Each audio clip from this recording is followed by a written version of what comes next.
Did SGC's president have a little bit of a slip up in his statement following the acquisition of SGC by collectors? I think he did, and we're going to talk through that today because I think it's maybe a clear indication of where the mindset is in terms of how collectors sees PSA over SGCs. I'm going to share my thoughts on that.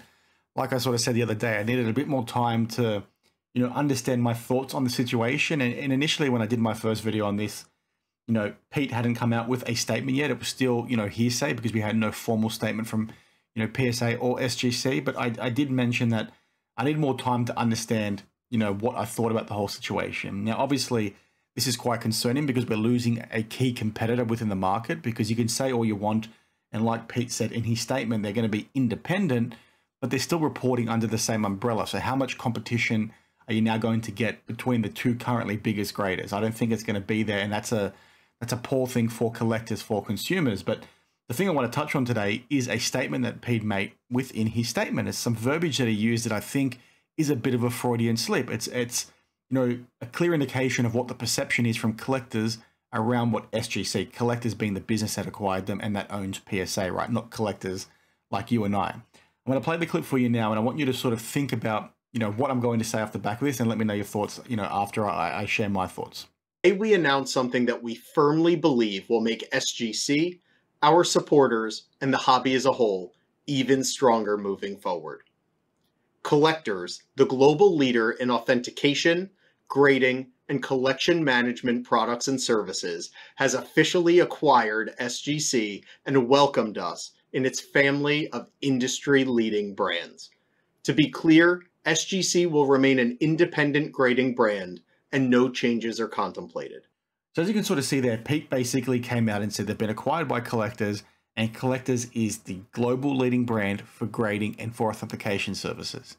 And that is a very strange thing for me to hear from him. And it's one that should cause some concern for people that think SGC is going to be around long term.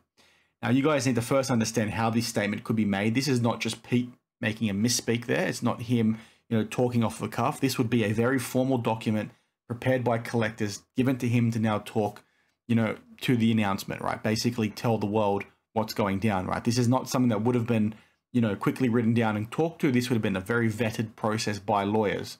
So with that in mind, it's pretty clearly collectors saying that they're the best, PSA is the best, we've acquired SGC, we want to bring you into this family.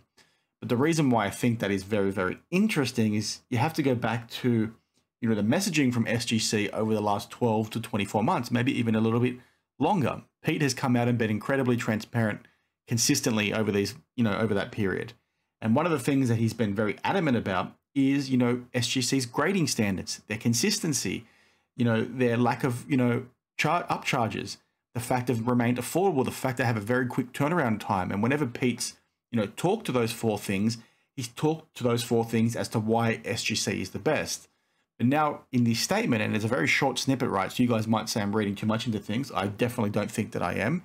But now with that statement, he's sort of saying that despite pushing that agenda of those four things or five things, whatever I said, being the reason why SGC is the best within the industry, now PSA is the best within the industry.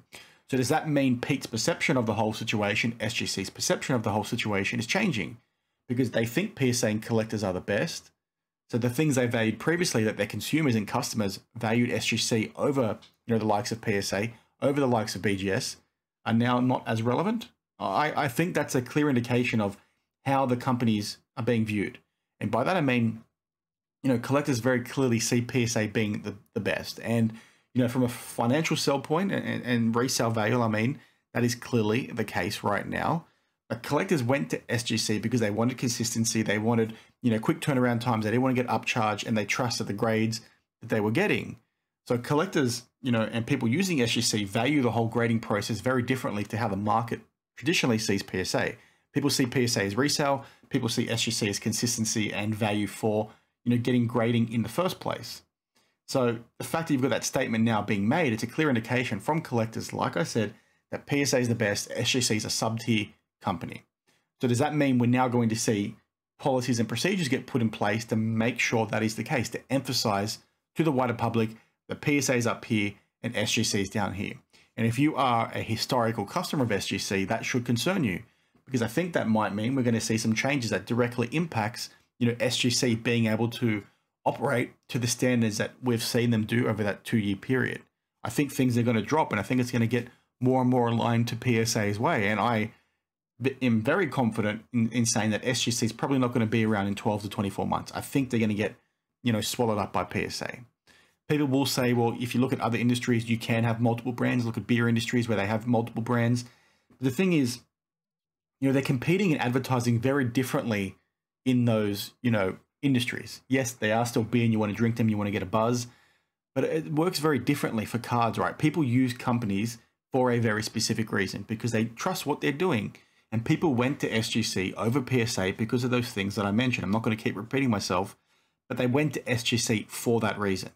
It's not really going to, happen when they're under the same umbrella because they're no longer seen as being that independent company. So people are not probably going to go to SGC for the reasons they did in the past. And as soon as it sort of interacts and interlocks more with, collectors reporting procedures and all that kind of thing, I think you're going to see that happen less and less, which means SGC is going to be a less viable option, which means then the only logical thing to do for collectors would be to merge them with PSA.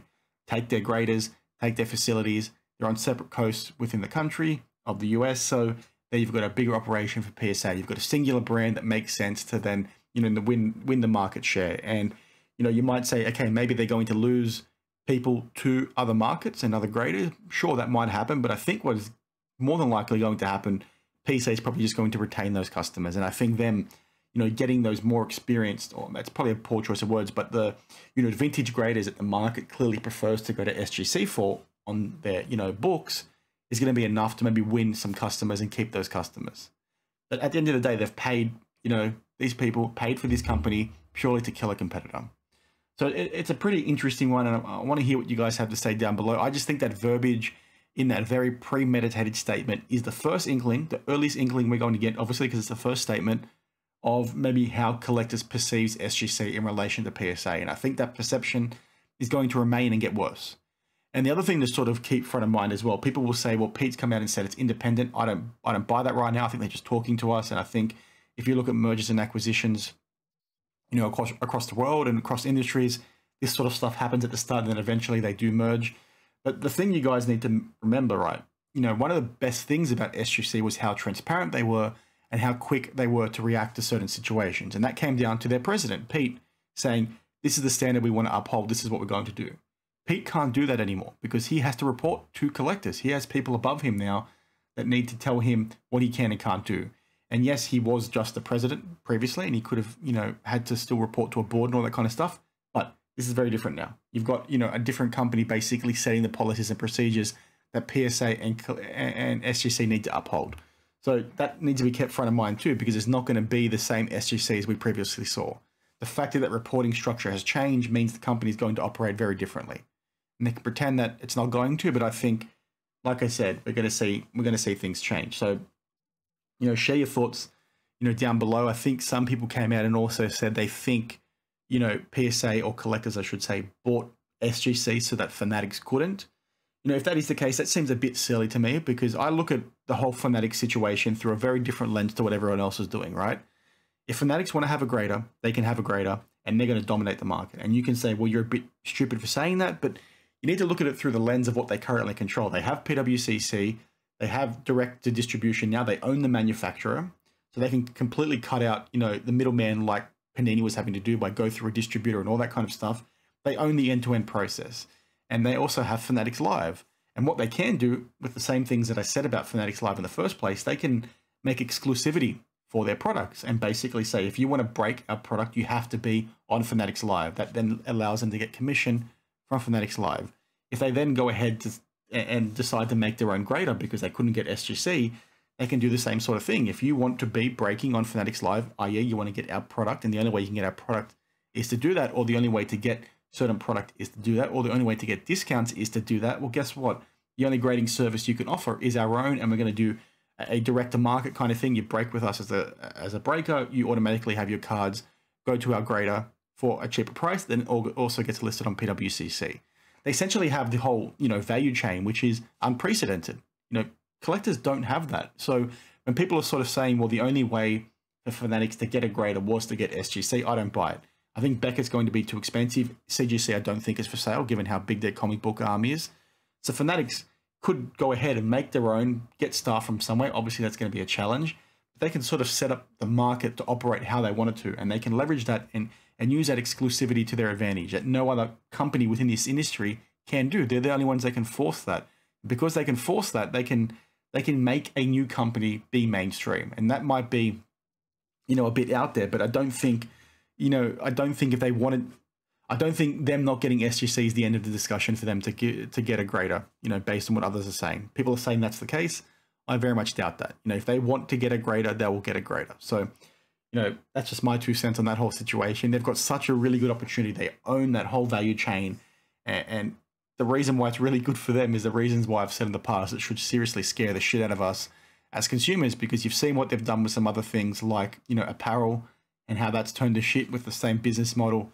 This is going to be more of the same, in my opinion, and they could do a lot of damage to this industry. So, it sort of is what it is. That's a very long video today. I just wanted to share my thoughts because, I think that verbiage, like I said, from Pete is the clearest indication we're going to get about what the future of SGC is going to look like. And I, am not really a betting man these days, but if I was, I'd basically say that SGC is not going to be around in the next 12 to 24 months. So, let me know your thoughts down below, and I'll see you guys in the next one. Cheers.